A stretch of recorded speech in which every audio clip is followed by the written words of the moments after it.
Coming to you live from the Business RadioX studio, it's Franchise Marketing Radio, brought to you by IDS, an award-winning digital marketing agency that delivers integrated marketing solutions for franchisors, franchisees, and franchise development teams. Learn why over 75 brands depend on IDS's team of dedicated marketers and client service professionals to deliver a strong ROI on their marketing investment.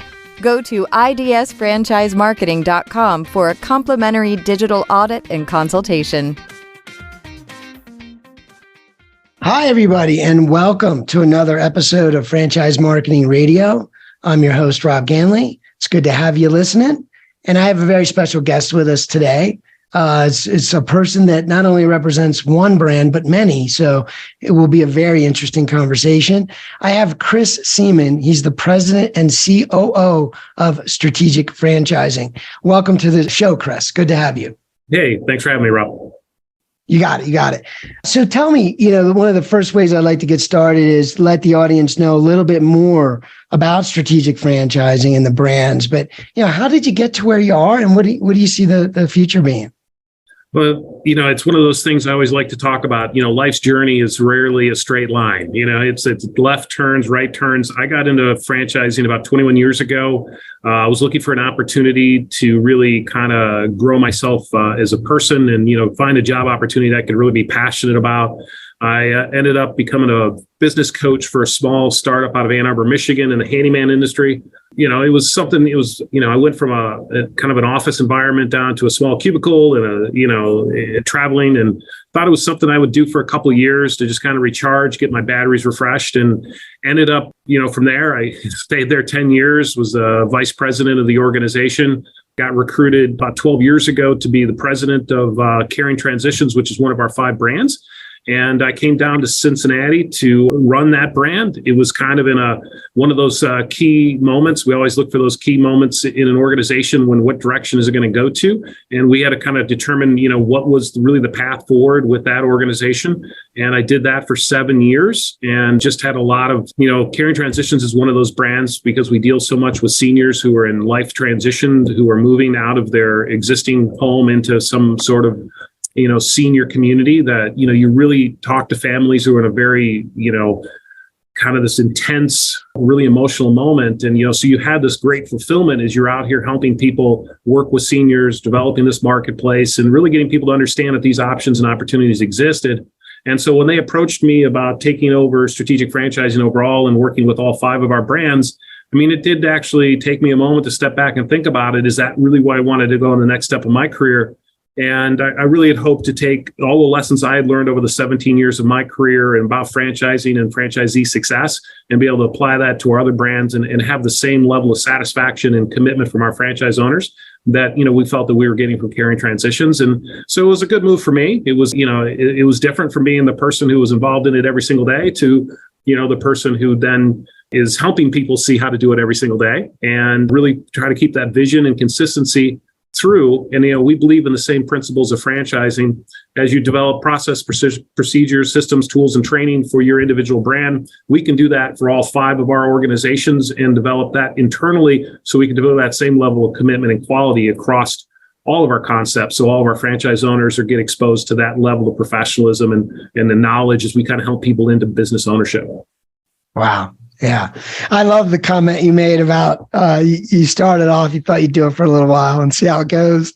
Yeah. And here you are all these years later. It reminds me of my start in the franchising business. I was looking for a way to find people that would be interested in starting a franchise. And I learned how to be a broker and a consultant. I'd been certified and trained, and I then was presented in 2003 with the question, how do I find these folks? And I was already a technology guy, so I got into the Google ads game, and that would launch and ended up taking me down the digital marketing, consulting, technology path, but within franchising.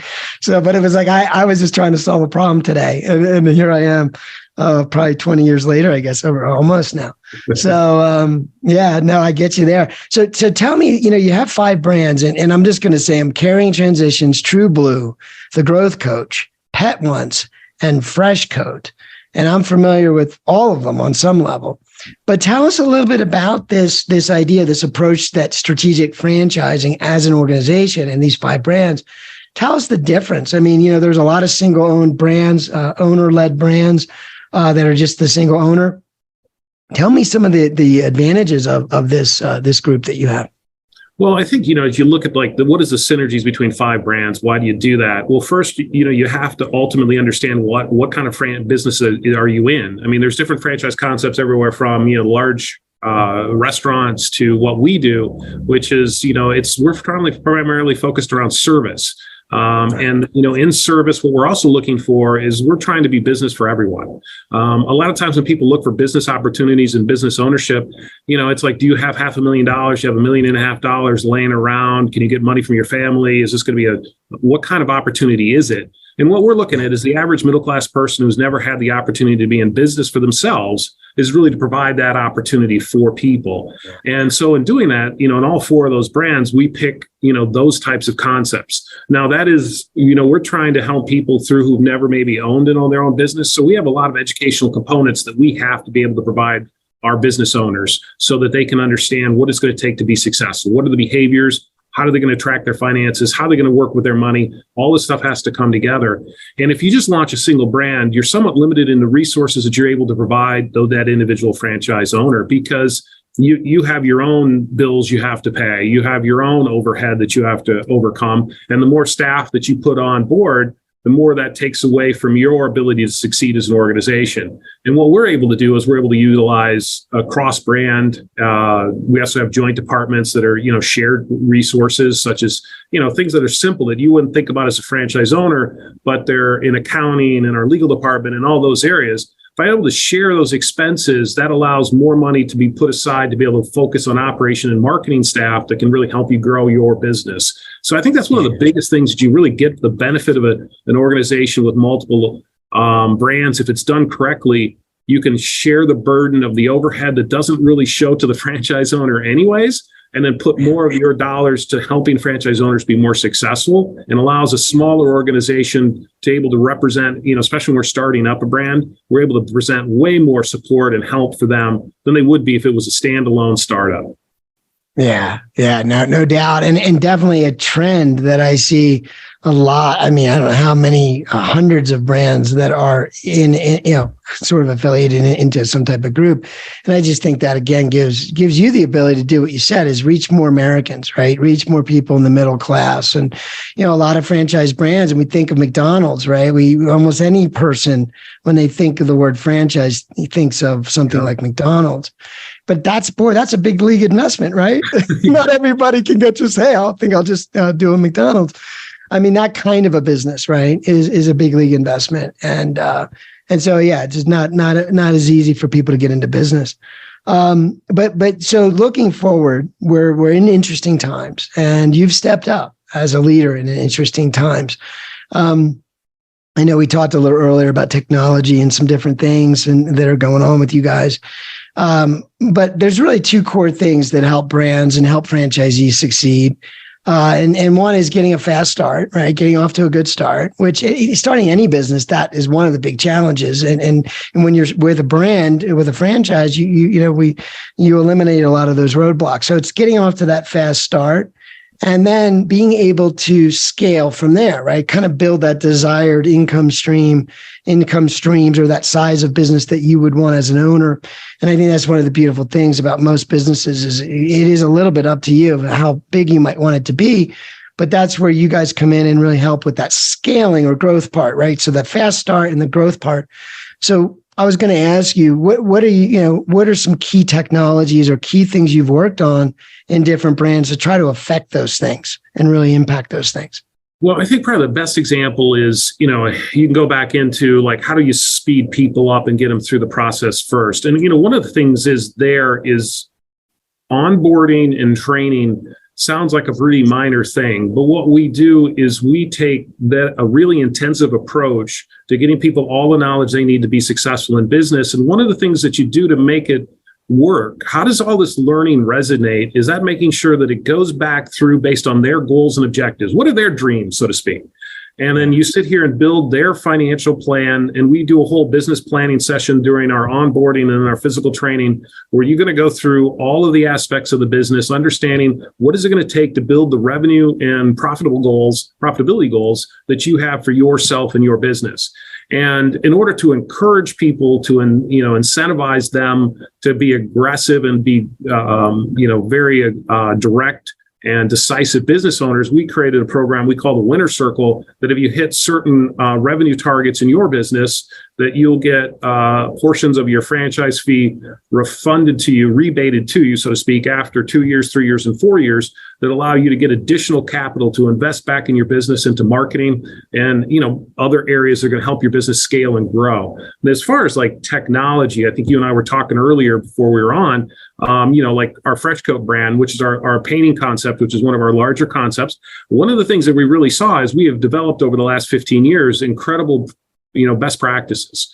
And we know what it takes to be successful when you start interacting with the leads, and then what you need to do to make sure that that lead flows all the way through your system, all the way to job completion. And what we did is we always had like this piecemeal software technology, I think, which is the easiest way to do it. You build a CRM piece over here, you build a scheduling piece over here, you build a quoting piece over here.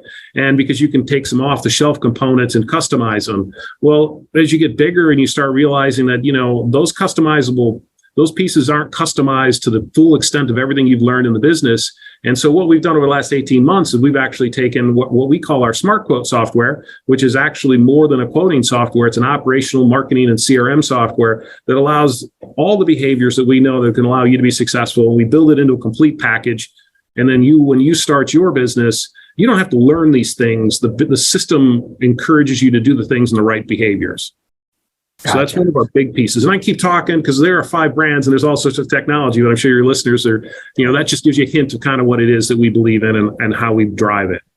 Yeah, no, you made some good points about that. I mean, I think when I think of what you were saying about building out software and customizing it, I think a lot about process and workflow, and your processes evolve as you learn. This works better than that, but it's really the process needs to be there so the technology can serve it and maximize or optimize the process. And that's when you start to realize, wait a minute, we need to build something else, or we just the off the shelf software sometimes can't do everything that would be ideal. So, and again, who's doing that? If you're a small business owner, you just don't have the cycles, you don't have the people.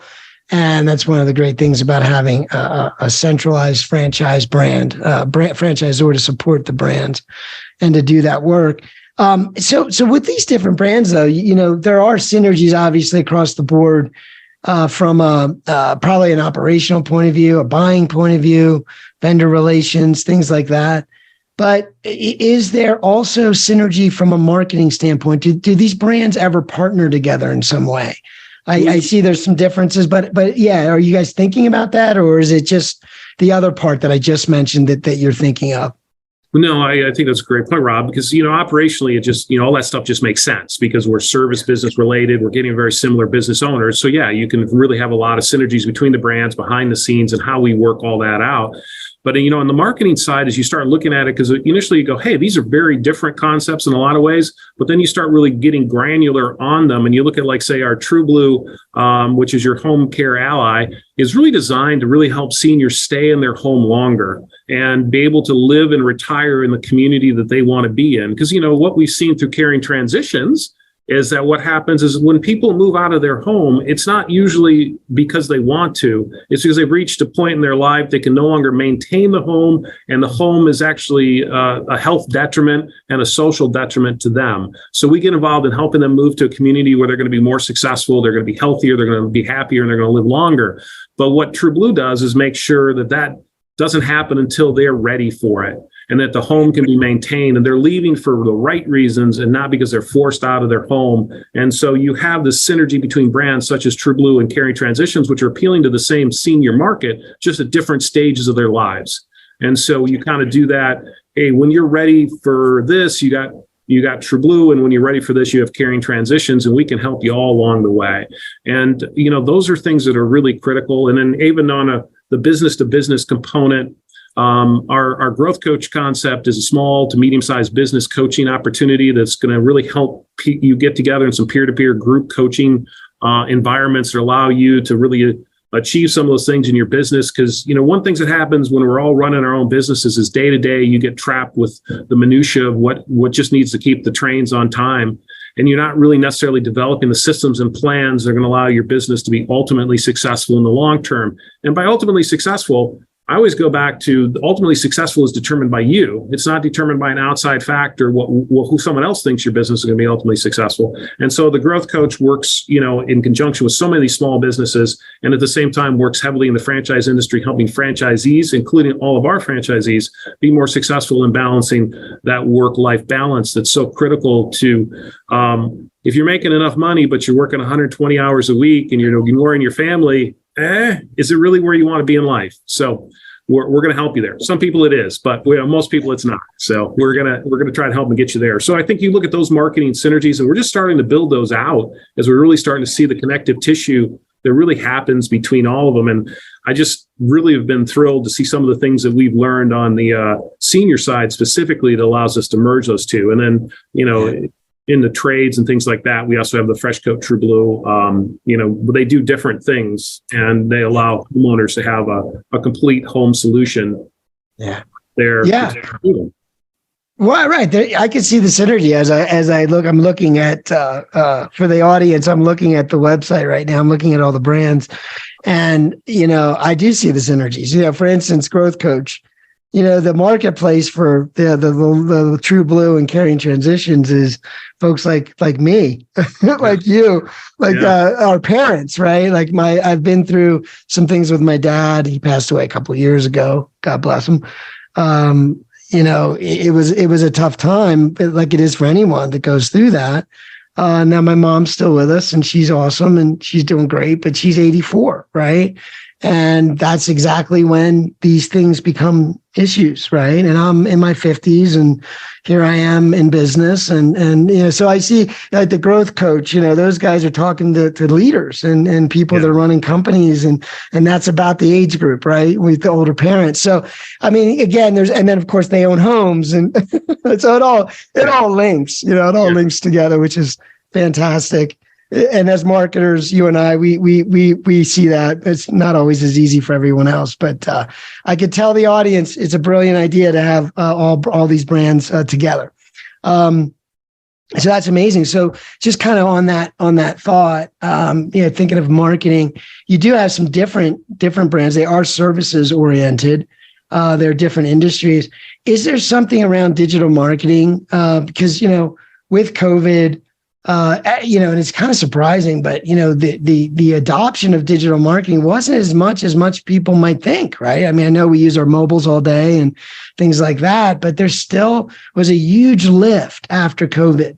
People really started to use digital a lot more. Things evolved, people innovated. There's even some, I think, services that have stuck that were sort of created out of the idea of more of a virtual service. But is there anything that you could share that kind of was born out of that experience with COVID, and that kind of led to more of a digital orientation, or that you've learned, hey, this works pretty good. We like doing that. Any examples with the different brands? Well, I think, there's a couple into that I'd like to bring up that just come right to mind. The first one's like, you look at Carrying Transitions. Carrying Transitions is a relocation and estate liquidation, company. And so big thing that we did there was physical estate sales. And we did have an online auction platform, and, it was getting to be a bigger and bigger component of our business. But when COVID hit, it shifted to 100% of our liquidation all happened through, because people still had to move out of their homes during COVID. COVID, life continued on, and how are these people going to liquidate all their home possessions they no longer needed? And if you looked at our website, for CT Bids at the time, it was what mobile adapted. So when you pulled it up on your phone, it would rearrange the screen for your mobile phone. But what we found out that mobile adapted is not necessarily mobile friendly. And, it wasn't necessarily easy to use on your phone. And when you're in a bidding situation and people are tracking bids and they're trying to see if their bid's the high bid, and you had all these different issues that kind of came into it, really, made us invest in actually making it a mobile app. It's not technically an app, but it now works like an app on your phone. It's easier to bid, shop, do all the things that you want to do on your phone, which we really hadn't spent a ton of time or energy on because, when you look at the auction platform, it hadn't been traditionally utilized through mobile. And now I'd say, the significant majority of all of our business is now mobile. And you're starting to see that kind of transition as you hit through it. And the things like, just continuing on with my second example, the things that we had to completely change digitally because of COVID was that the growth coach was a peer-to-peer group coaching in a room. And so you have a business model that's predicated on getting 10 or more people in a room together, having conversations, which of course in COVID is immediately now invalidated. So now we have to learn how to use wonderful technology such as Zoom and how to make digital coaching effective. And, and what that allows is we had to contract, a service that allows us to now have not only the coaching, the one-on-one, the group coaching, and like just a conversation we're having now, but we found that we were missing key components when we did that. So now that we have an online matching software that is that holds, it's a coaching accountability tool that allows you to go up here. And then when you put your stuff up there, if you're in a peer group, it goes to your whole group, just like it would be if you did it in the room, in the hotel conference room or wherever it was going to be at. And so we had to add those types of technology components to continue to offer the same level of service because small and medium-sized businesses didn't get less stressful during COVID. It got more stressful and they needed the coaching more than ever. And so we couldn't just disappear, but we couldn't be in groups anymore.